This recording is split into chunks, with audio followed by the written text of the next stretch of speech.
can go peacefully without any pain. That's all we want.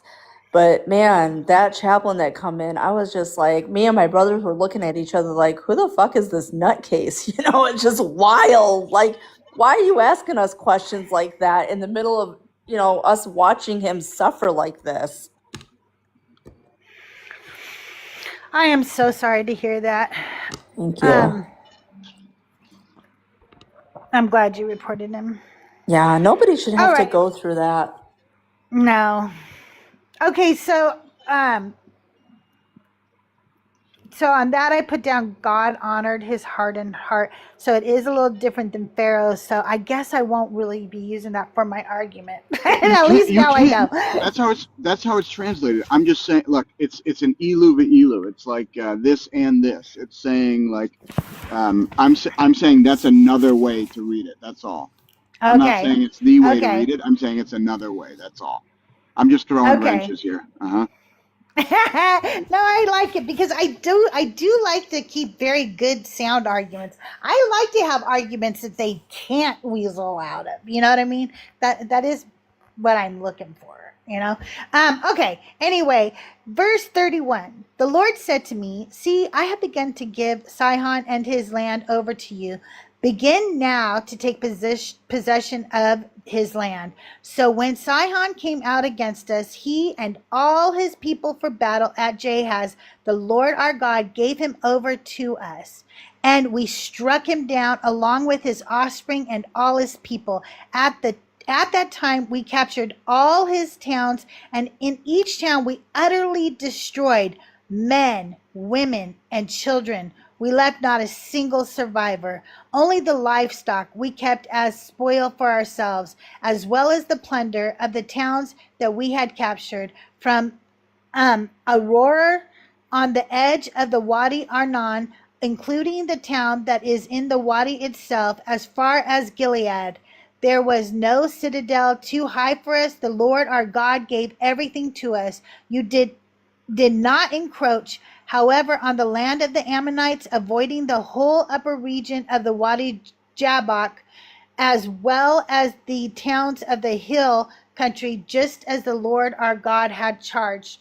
Listen, I don't know about anything else, but that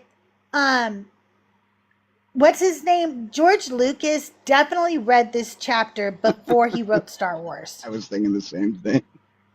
There is no freaking way that Anakin didn't come from this, that, what's his name? Jabba the Hutt or something. He read this chapter. He did. I'm sorry. Okay. Anything that you want to tell us about that portion? Just that I wrote genocide. Go ahead. Tough to follow. Yabok is the river that Jacob crossed back and forth over before wrestling with the angel, or the man, rather, that's described as an angel.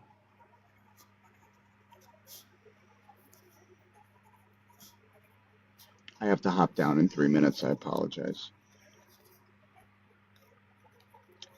That's okay. We will suffer with me Googling stuff if we have questions. So, but it is what it is. Does anybody else have any questions or comments about the chapter 2? Do you have Robert Alter's commentary? I don't know if I do. I know that Biblical Scholarship sent me commentary one time, but I think he only sent me commentary through Genesis. I don't think he sent me it on the whole Torah. If I can recommend, it's a worthy investment, and I'm sure you can find it relatively cheaply on Abe Books. But anything by Robert Alter, frankly, is a must-have for somebody who's trying to understand the text as both literary and sort of critically. All right, I'll write that down.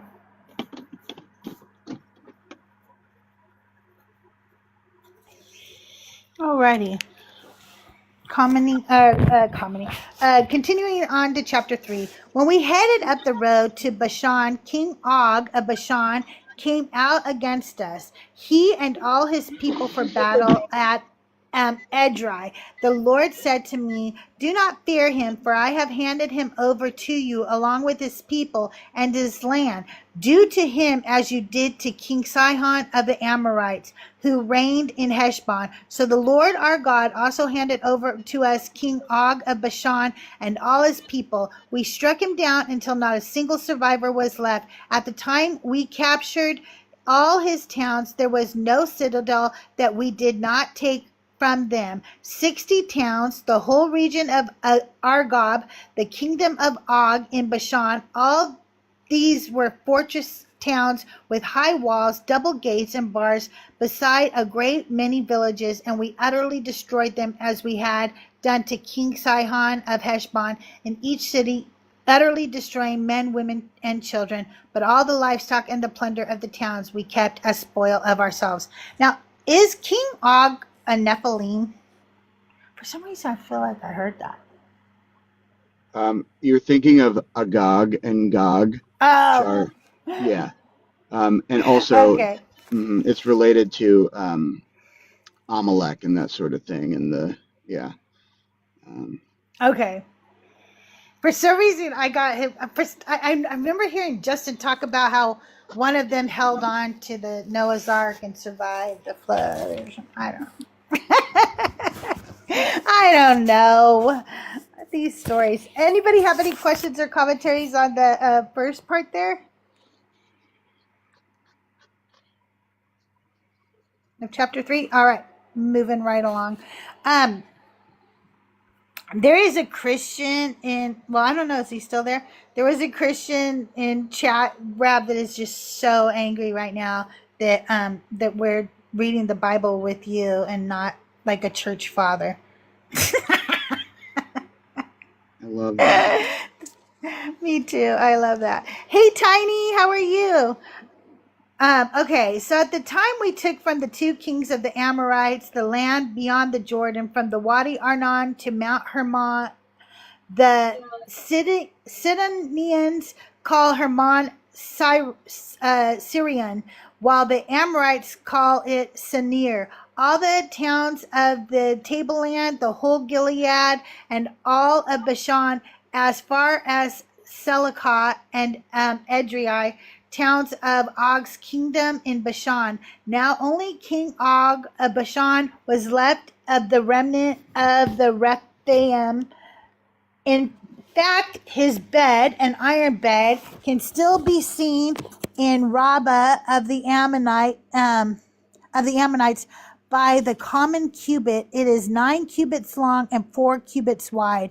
As for the land that we took possession of at the time, I gave to the Reubenites and Gadites the territory north of Auror, and that is on the edge of the Wadi Arnon, as well as half the hill country of Gilead with its town. And I gave to the half tribe of Manasseh the rest of the Gilead and all of Bashan, Og's kingdom, the whole region of Argob. All that portion of Bashan used to be called a land of Rephaim. Jair the Manassite acquired the whole region of Argob as far as the border of the Jeshurites and the Maacathites. I don't know. And he named them, that is Bashan, after himself, Havoth Jair, as it is to this day. To Makir, I think they're picking on me now at this point. I gave Gilead and the Reubenites and the Gadites. I gave the territory from Gilead as far as the Wadi Arnon, with the middle of the Wadi as a boundary, and up to the Jabbok, the Wadi being boundary of the Ammonites, the Arba, also with the Jordan and its banks, from the Chinnereth down to the Sea of Araba, the Dead Sea, with the lower slopes of Pisgah on the east. Oh my God. They were just harassing me at that point, putting all those names in there.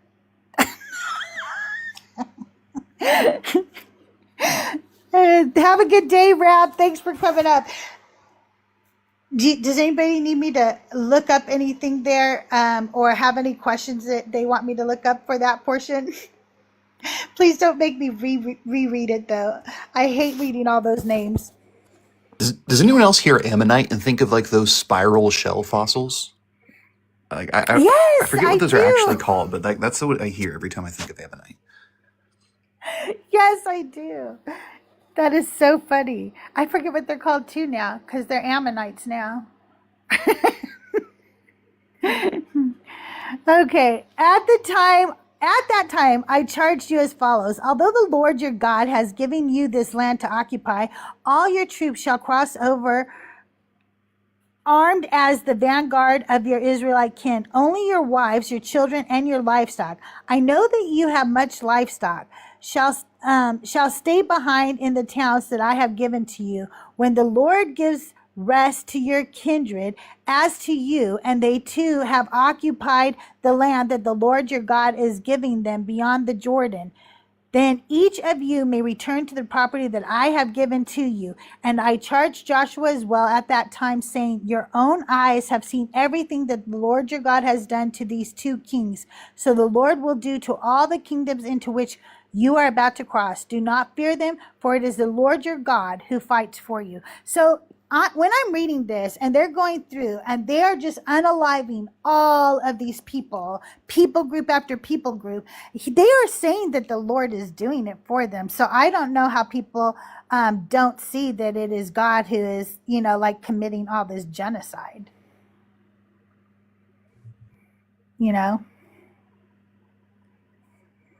I just came up to show you guys a picture. Okay, show me a picture, Tiny.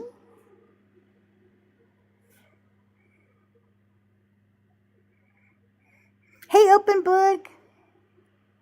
Hey, Ken B. David versus the Ammonites.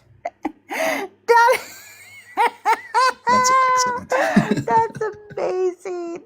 That's amazing. Oh my God. You crack me up.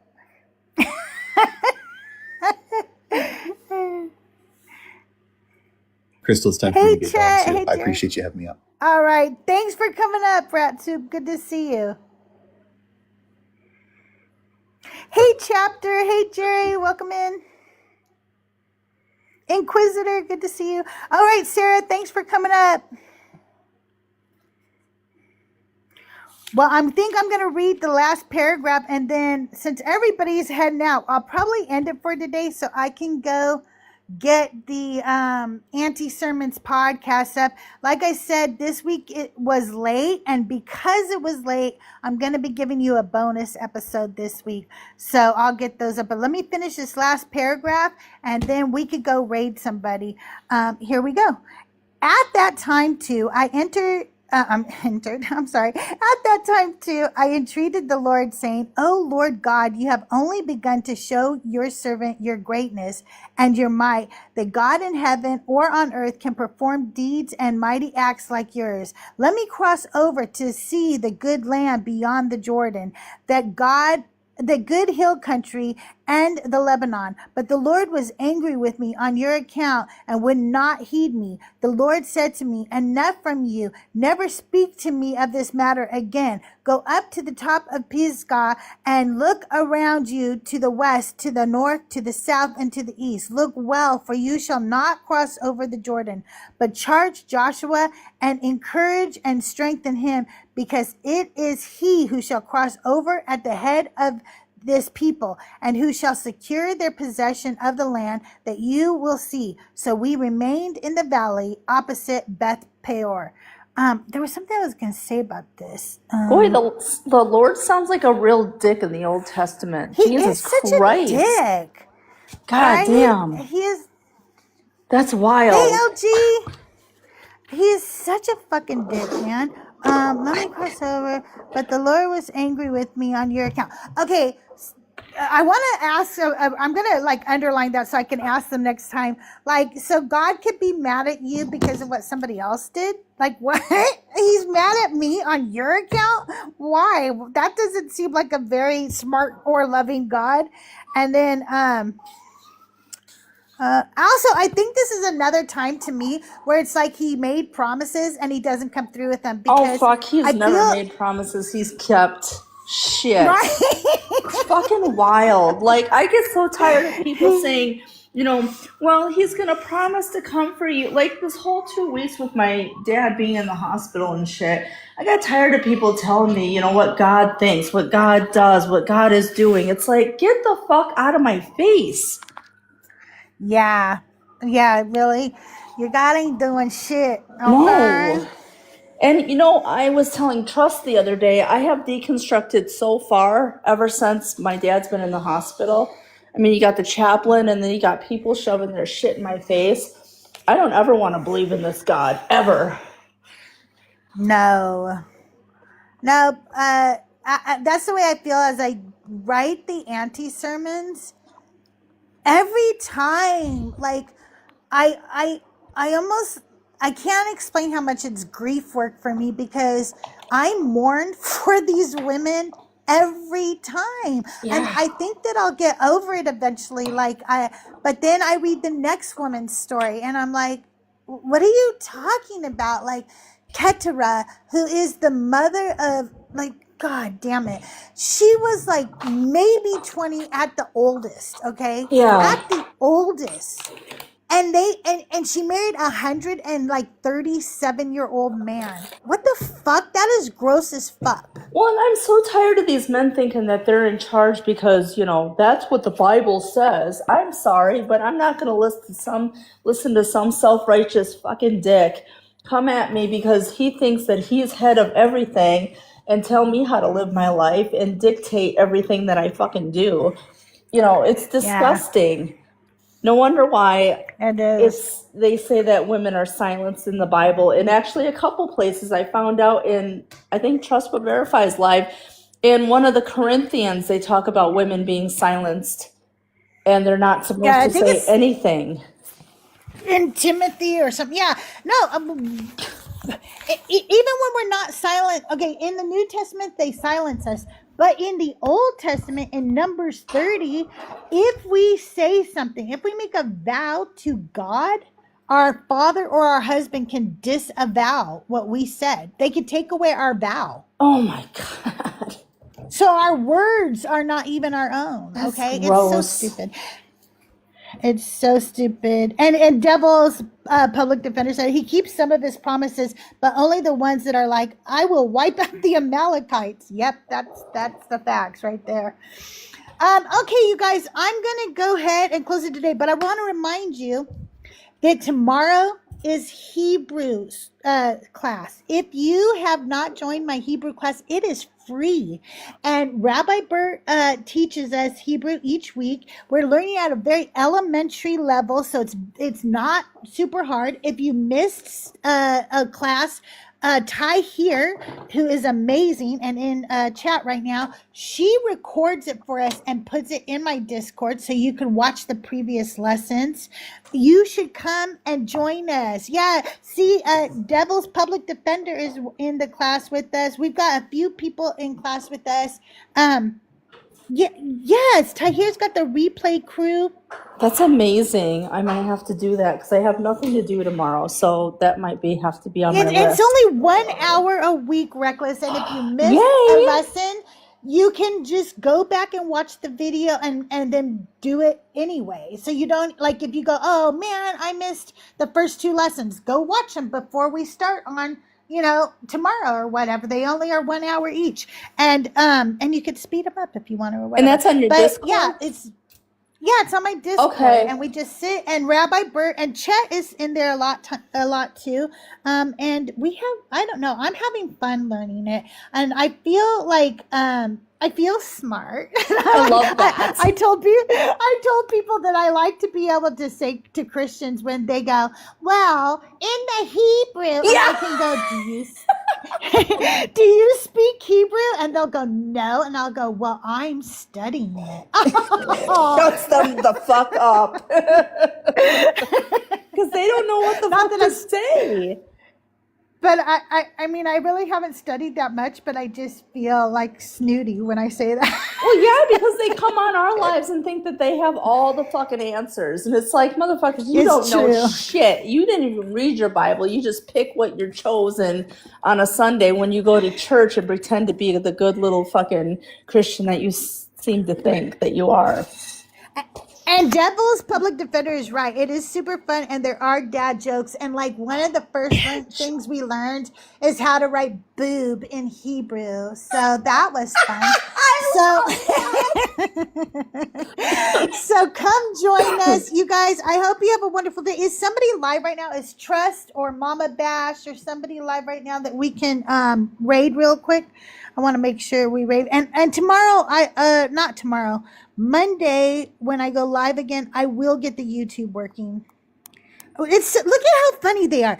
We're up here laughing and just having a good time, and the person comes in. You atheists are so mad. Yes, darn it, we're so mad. We're laughing and having a good time and talking about writing boobs in Hebrew, and somehow that sounds angry to them. I don't think they know what anger sounds like. No, I think they're just jealous because we're joyful in our life. You know, they can't handle the fact that they're stuck in this fucking cult, and yet we are happy that we're out of it. Right? All right, everybody, go raid Mama Bash. Tell Mama Crystal J raid. I love you guys. I'll see you around the mean streets of TikTok and YouTube.